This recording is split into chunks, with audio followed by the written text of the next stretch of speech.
Hello friends, आज हमारे पास एक गाड़ी आई हुई है स्विफ्ट डीजल। इसके अंदर कस्टमर की जो कंप्लेंट है वो है स्टार्टिंग लेट। गाड़ी स्टार्ट हमारे पास आई है, लेकिन यहाँ पे जब हम लोग इसको स्टार्ट करने की कोशिश करते हैं तो नहीं हो रही है। लॉन्ग सेल्फ के बाद गाड़ी स्टार्ट हो जाती है। ठीक है, तो हमारे पास जो स्टूडेंट्स ट्रेनिंग के लिए आए हुए हैं, पहले इनसे बात करते हैं कि आप लोगों ने इस फॉल्ट को कैसे डायग्नोज किया। मतलब कि ये है कि फॉल्ट को डायग्नोज करने के लिए क्या क्या आप लोगों ने स्टेप्स देखे। ठीक है, तो इसमें मैं आपको बता देता हूँ, जो हमारे पास जो ट्रैक्टर्स सीआरडी ट्रैक्टर का काम करते हैं, सेम मेथड से काम होगा। इसी तरह सीआरडी जो अर्थ मूविंग मशीन आती है, जैसे कंबाइन आती है, ठीक है, फसलों को काटने के लिए कंबाइंस आती हैं, उनके अंदर भी सेम इसी तरह काम होगा। ट्रैक्टर से लेकर सीआरडी किसी भी इंजन पे काम करने के लिए आपको इसी मेथड से काम करना है, मेथड चेंज नहीं है। तो सबसे पहले आप लोग ये बताइए कि आपके पास ये कंप्लेंट जो आई, कस्टमर ने क्या आपको आकर बोला? सर कस्टमर ने बोला था भी स्टार्टिंग बहुत लॉन्ग है। ठीक है, हाँ जी, कार स्टार्ट होती थी। ठीक है। ये फिर कंप्लेंट। आपने हाँ जी, उस कंप्लेंट के बाद क्या डिसीजन लिया, क्या किया? पहला काम पहला सर स्कैन किया, स्कैन किया, नो कोड आया, कोई भी कोड नहीं आया। फॉल्ट कोड नहीं नहीं आया। आया, हाँ जी फिर सर। फॉल्ट कोड जब नहीं आता है तो क्या फिर करते? लाइव डाटा चेक किया। लाइव डाटा चेक लाइव किया। डाटा पे देखा रेल प्रेशर डाउन है, बिल्कुल डाउन है। रेल प्रेशर कितना बन रहा था? 6 पर आ रहा था, 6 बार। 6 बार हाँ जी, आ रहा आना था। चाहिए 150 बार। 150 बार आना हाँ चाहिए। जी, तो यहाँ से आपने डिसीजन लिया कि हाँ जी, प्रेशर नहीं बन प्रेशर रहा। नहीं बन रहा। हाँ फिर जी, प्रेशर नहीं बन रहा हाँ तो जी, उसका कारण अभी हम लोग आपसे बात करते हैं। इसमें देखिए, हमारे ये जो किताब है बेसिक ऑफ मैकाट्रॉनिक, इसमें सीआरडीआई व्हीकल्स पे काम करने के लिए चैप्टर में स्टार्टिंग प्रॉब्लम लिखा हुआ है। ये जो कस्टमर गाड़ी लेकर आया, इसकी कंप्लेंट है, कस्टमर की कंप्लेंट लेट स्टार्ट के कारण क्या हो सकते हैं वो यहाँ पे लिखा हुआ है। पहले नंबर पे रेल प्रेशर को चेक करना है, दूसरा इंजन के आरपीएम, तीसरा वोल्टेज कितनी है। तो ये चेक करने के बाद हम लोग डिसीजन ले सकते हैं कि हमें काम करना किस तरफ है। जब ये स्टूडेंट्स ने काम किया तो कम से कम जब स्टार्ट गाड़ी होती है 250 बार, लेकिन डीजल का प्रेशर 150 बार से ऊपर बढ़ रहा हो तो नेक्स्ट स्टेप में जाना है। अभी हम लोग जैसे ये कह रहे हैं कि 150 बार नहीं बन रहा था, नीचे था। अब मैं गाड़ी पे आपको चेक करवा रहा हूँ। यहाँ पे मेरे पास फ्यूल रेल प्रेशर देखेंगे, अगर 150 बन रहा है तो ठीक है, अगर नीचे बन रहा है तो प्रेशर पे काम करना है, जैसे इन्होंने ढूंढा। इसमें मैंने लाइव डाटा में सिलेक्ट किया बैटरी वोल्टेज, अगर 9.5 से वोल्टेज नीचे आ गई तो गाड़ी प्रॉब्लम है, फॉल्टी। इंजन स्पीड आरपीएम 200 कम 180 से कम नहीं होने चाहिए।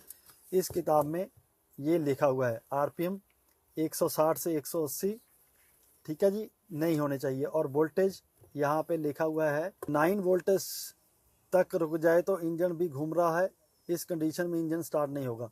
तो अभी हम लोग देखेंगे ये वोल्टेज, इंजन स्पीड और रेल प्रेशर में कौन सी पैरामीटर हमारे नहीं मिलते। ये सेल्फ मारना, यहाँ पे देखिए वोल्टेज सबसे पहले बिल्कुल ओके है, आरपीएम 200 बिल्कुल ओके है, लेकिन 90 बार 110 बार कम से कम 150 बार प्रेशर होना चाहिए, नहीं हो रहा। ये 150 बार से नीचे है तो गाड़ी की स्टार्टिंग लेट होगी। सीआरडी ट्रैक्टर है, कार है, अर्थ मूविंग मशीन है, हैवी ड्यूटी ट्रक्स हैं, कोई भी है, हम BS6 है। बहुत से स्टूडेंट्स को ये लगता है, नए मैकेनिक्स को, कि ये किताब या ये फार्मूला BS6 पे अप्लाई करना है, होगा नहीं होगा। किताब और काम करने का तरीका BS10 पे जाकर भी यही होगा। आज के 50 साल बाद भी हमें इसी तरह डायग्नोज करना पड़ेगा, डायग्नोज के तरीके अलग नहीं होंगे। तो अभी मुझे ये बताइए, आप लोगों ने डिसीजन क्यों लिया कि अभी यहाँ पे प्रेशर कम है? प्रेशर कम होने के आपने DRB को ही क्यों सिलेक्ट किया कि मैं DRB को पहले देखूंगा, क्यों? क्योंकि सर जो डीआरबी रेल का प्रेशर है वो मेंटेन डीआरबी ही करता है। ओके, हाँ जी, वो मेंटेन मतलब बिल्कुल रिटर्न ज्यादा कर रहा था। रिटर्न ज्यादा कर रहा था। हाँ जी, आपने पहले DRB को हाँ जी चेक किया। चेक किया, हाँ जी वो फॉल्टी मिला सानू। फॉल्टी मिला। हाँ जी ओके, अब हम लोग डीआरबी दूसरा लगा हाँ कर जी देखें, ओके डीआरबी लगा के ओके हो गए। क्लियर हो जाएगा। Okay sir. चलिए सर डीआरबी दिखाते हैं। ये इसको डीआरबी बोला जाता है। इसको चेंज करने के बाद क्या इफेक्ट पड़ेगा अभी हम लोग देखेंगे, ठीक है। इसको कितना समय लगा आपको डिसीजन लेने में, ये कि डीआरबी कस्टमर आया और आपको फॉल्ट को डायग्नोज करके क्लियर करने में कितना समय लगा? 15 से 30 मिनट हाफ आवर में हो गए सर, डन गाड़ी। आधे घंटे में हाँ जी, क्लियर। हाँ जी हाँ जी। ये स्टूडेंट्स प्रैक्टिकल इन्होंने कल ट्रक भी इसी तरह एक रिपेयर किया खुद, उससे पहले एक इमोबिलाइजर सिस्टम रिपेयर किया। ये स्टूडेंट्स हैं बहुत ही बढ़िया, यहाँ पे आकर मेहनत से लगन से हार्ड वर्क कर रहे हैं, तो इनको रिज़ल्ट मिलेगा ही मिलेगा।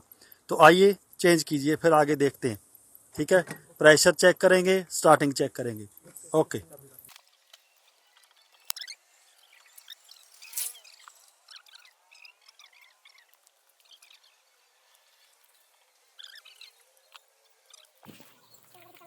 दोबारा हम लोग डीआरवी चेंज करने के बाद देखते हैं कि ये प्रेशर, अब गाड़ी हो जाएगी स्टार्ट एकदम से, तो प्रेशर हमें धीरे धीरे ऊपर नहीं जाएगा, एकदम से स्टार्ट हो जाएगी, ठीक है। स्टार्टिंग में मैं आपको आरपीएम भी दिखाऊंगा यहाँ पे। तो मैं अभी सेल्फ मारता हूँ। जब कोई गाड़ी बिल्कुल इंजन ओके है, पार्ट्स ठीक हैं, तो यहाँ से एकदम स्टार्ट हो जानी चाहिए।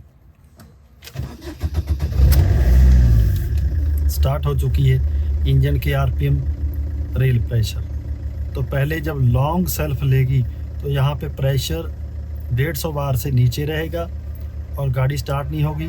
तो हम लोगों को डिसीजन लेना है। तो जैसे जैसे हम लोग काम करते हैं, एक्सपीरियंस हो जाता है कि किस व्हीकल के अंदर किस पार्ट में ज़्यादा फॉल्ट आते हैं। तो उस जब तक ये एक्सपीरियंस एक स्टूडेंट को या एक टेक्नीशियन को नहीं आता है तो उसको समय लगता है। या तो काम करने के तरीके को सीखा जाए या फिर एक्सपीरियंस। जब स्टूडेंट्स काम करते रहते हैं तो उनको एक्सपीरियंस हो जाता है कि किस व्हीकल में किस पार्ट में फॉल्ट पड़ता है। तो इस तरीके से हम लोग स्कैनर के साथ गैस लगा सकते हैं कि फ़ॉल्ट हमारे पास किस पार्ट में है। तो ये बहुत ही अच्छा इन स्टूडेंट्स ने काम किया। तो इस तरीके से ही फॉल्ट को डायग्नोज करके आगे काम करना चाहिए। Okay, thanks.